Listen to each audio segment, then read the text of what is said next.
আমি আপনাদেরকে একটা ছোট্ট কারগুজারি শোনাই, আপনাদের দিল কেঁদে দিবে। 2016 সালের ঘটনা। তখন ঢাকায় মোহাম্মদপুর আমি খতমে তারাবির জন্য 2 জন হাফেজ নিয়োগ দেওয়া হবে কেন্দ্রীয় মসজিদে। অনেক হাফেজে কোরআনরা সিরিয়াল ধরেছে তারাবি পড়াবে। কার মনে না চায় এত বড় এক মসজিদে আমি যদি চান্স পাইতাম তো আমার কপালটা খুলে যেত। শুক্রবার দিন সবাই দরখাস্ত রাখলো, ইন্টারভিউ শুরু হয়ে গেল। পরের জুমায় অসংখ্য ছাত্রদেরকে দেখছি খতমে তারাবির জন্য ইন্টারভিউ সিরিয়াল দিয়েছে। ইন্টারভিউ বোর্ডের ভিতরে আমি ছিলাম। কয়েকজন হাফেজকে আমরা সিলেকশন করছি যে এদেরকে নেওয়া হবে। এদের তেলাওয়াত সুন্দর, পড়াও বড় মজার। আমরা কাগজগুলো এক জায়গায় জমা করছি। পরের জুমায় আমরা ঘোষণা দিয়ে দিব কোন মায়ের সন্তান চান্স পাবে। পরের জুমায় যখন জুমার নামাজের পর 3টার দিকে যখন আমরা বসে বসে ফলাফলগুলা দেখতেছি যে কাকে কত নাম্বার দেওয়া হয়েছে, দরওয়াজা লাগাইয়া দিছি, জানলা লাগাইয়া দিছি, এসি ছেড়ে দেওয়া হয়েছে, সব লাগানো, বাহির থেকে কিছুই দেখা যায় না। ইন দি মিন টাইমে মসজিদের বারান্দার দরওয়াজায় কে যেন নক করতেছে। খাদেম সাহেব আস্তে করে জানলা খুইলা উকি মাইরা দেখতেছে যে 2টা ছোট বাচ্চা বাহিরে দাঁড়িয়ে আছে, একেবারে অল্প বয়স। খাদেম প্রশ্ন করলো, তোমরা কারা, কেন আসছো? বলে, আমরা 2 জন আসছি খতমে তারাবির ইন্টারভিউ দেওয়ার জন্য। খাদেম সাহেব একবার পায়ের দিকে তাকায়, আবার জামার দিকে তাকায়, কারণ কথার সাথে বাহ্যিক সুরত মিলে না। অন্য অন্য ছাত্রদেরকে দেখছি কত উন্নত পোশাক পরে, গেটআপ কত সুন্দর করে ইন্টারভিউ দেওয়ার জন্য আসছে। আর এই 2 জনের দিকে তাকায় দেখলাম মনে হয় রাস্তায় ভিক্ষা করতে করতে আইছে, মানায় না, একেবারে গরিব। খাদেম বলল, ইন্টারভিউর ম্যাচ শেষ, চলে যাও বাড়িতে, নেওয়া হবে না। যাদের ব্যাপারে পরীক্ষা নেওয়া হয়েছে তাদের ব্যাপারে ঘোষণা দেওয়া হবে। বাচ্চা 2টা নাসরবান্দা বলতে আছে, আমাদের তো টাকা নাই যে আমরা ভাড়া দিয়ে এখানে আসব। বাবায় বড় কষ্ট করে 2-4টা টাকা জমা কইরা পকেটে দিয়া পাঠায় দিছে, এজন্য আসতে দেরি হয়েছে। খাদেমের বড় মায়া লাগছে, কারণ খাদেমও গরিবের সন্তান। ভিতরে গিয়া মুয়াজ্জিম সাহেবের বলতে আছে, ও ভাই, বাহিরে 2টা বাচ্চা দাঁড়ায় আছে, ওরা নাকি হাফেজে কোরআন, কিন্তু দেখলে তো মানায় না। মুয়াজ্জিম সাহেব ধমক দিয়া বলতে আছে, কোনো সুযোগ নাই, তাড়ায় দাও। খাদেম গিয়া ইমামের কানে কানে বলতে আছে, হুজুর, বাহিরে 2টা বাচ্চা দাঁড়িয়ে আছে, চেহারার ভিতরে এত মায়া, কিন্তু বাহ্যিক সুরত মিলে না, ওরা নাকি কোরআনের হাফেজ। পাশেই তো রহমানিয়ার মুহাদ্দিস সাহেব বসা আছে, তিনি বলতে আছে, কি ব্যাপার, ফিস ফিস করে আপনি কি বলতেছেন? বলে, হুজুর, বাহিরে 2টা বাচ্চা দাঁড়িয়ে আছে, তারা খতমে তারাবির ইন্টারভিউ দিতে চায়। মুহাদ্দিস সাহেব বলল, কোনো কথা নাই, আল্লাহর ঘরের দরওয়াজা খুলে দাও, এখানে কোনো পার্সিয়ালিটি চলবে না। আল্লাহর ঘরের দরওয়াজা সবার জন্য খুলে দেওয়া হবে, আসতে দাও, ভিতরে বসতে দাও। যদিও ওদেরকে দেখতে মানায় না, বংশগত তেমন মর্যাদা নাই, ভিতরে আল্লাহর কোরআন থাকার কারণে আমাদের উপরে ওয়াজিব হয়ে গেছে তাদেরকে সম্মান করা। কোন দিক থেকে মানায় না, কিন্তু ভিতরে আল্লাহর কোরআন আছে, এজন্য তাদের মর্যাদা অনেক বেশি। এবার বাচ্চা 2টা বাহিরে উজুখানায় গিয়া সুন্দর করে উজু বানাইল। উজু বানাইয়া ভিতরে ঢুইকা আমি তাকায়া দেখতেছি লঙ্গির এক মাথা নিচে আর এক মাথা উপরে, এতটাই ভয়াবহ অবস্থা। কিন্তু আজীব দৃশ্য, 2 জনের চেহারা একই রকম লাগে। 2 জনের চেহারা একই রকম লাগে, কে বড় কে ছোট বোঝা বড় কঠিন হয়ে গেছে।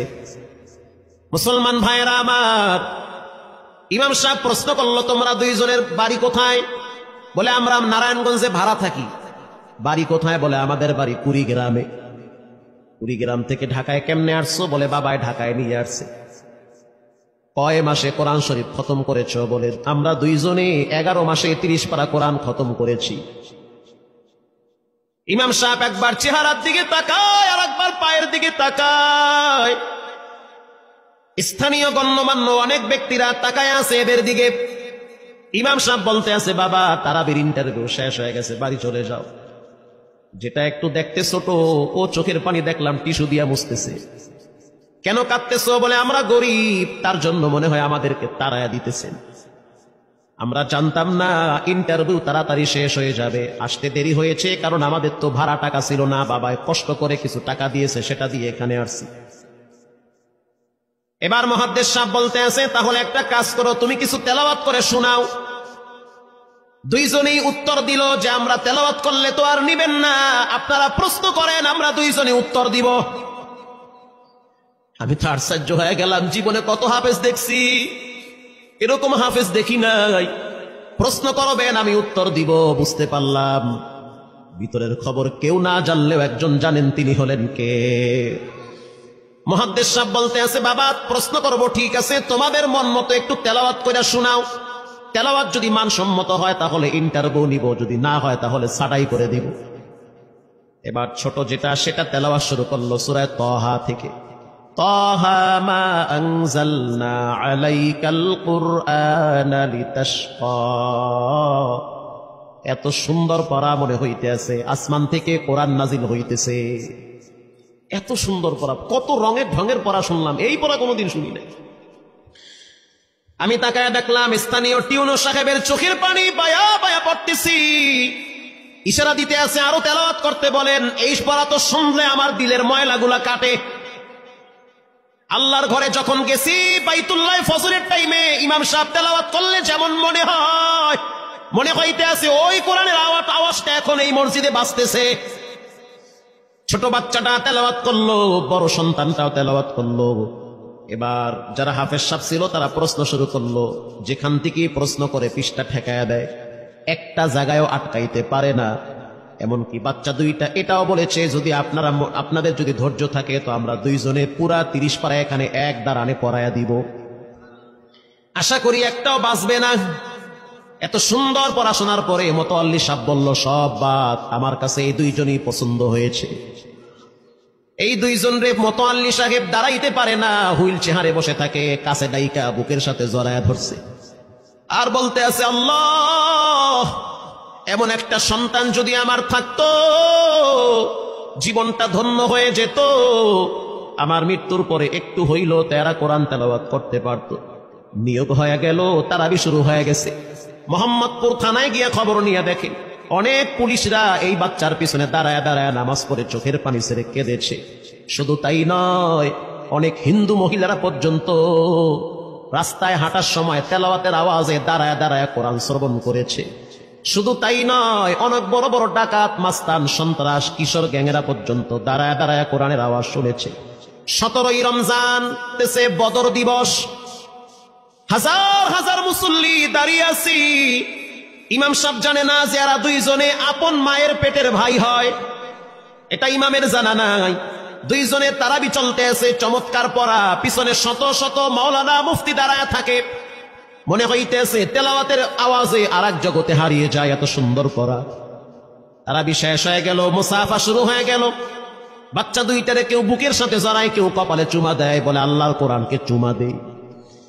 হাজার হাজার মানুষ যখন আস্তে আস্তে নামাজ শেষ করে চলে গেল, একেবারে মসজিদের পিছনে বারান্দার পরে আরো একটা বারান্দা থাকে, ওই বারান্দায় এক লোক বসে বসে গামছা দিয়া চোখের পানি মুছতেছে। কিছুক্ষণ পরে লোকটা দেওয়ালের সাথে কপালটা ঠেকায় দিয়া একেবারে অস্থির হয়ে গেল, মনে হচ্ছে তার ভিতরে কাঁপুনি শুরু হয়ে গেছে।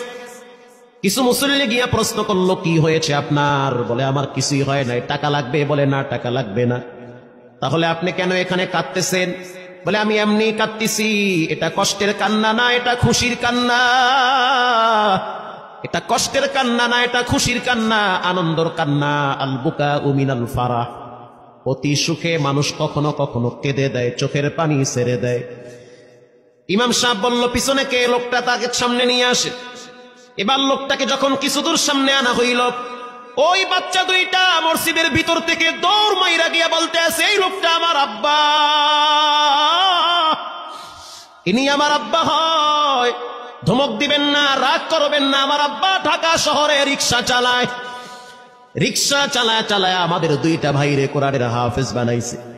ইমাম সাহেব ধমক দিয়া বলতে আছে, আপনি কেন দেরি করলেন? আগে কেন আসলেন না?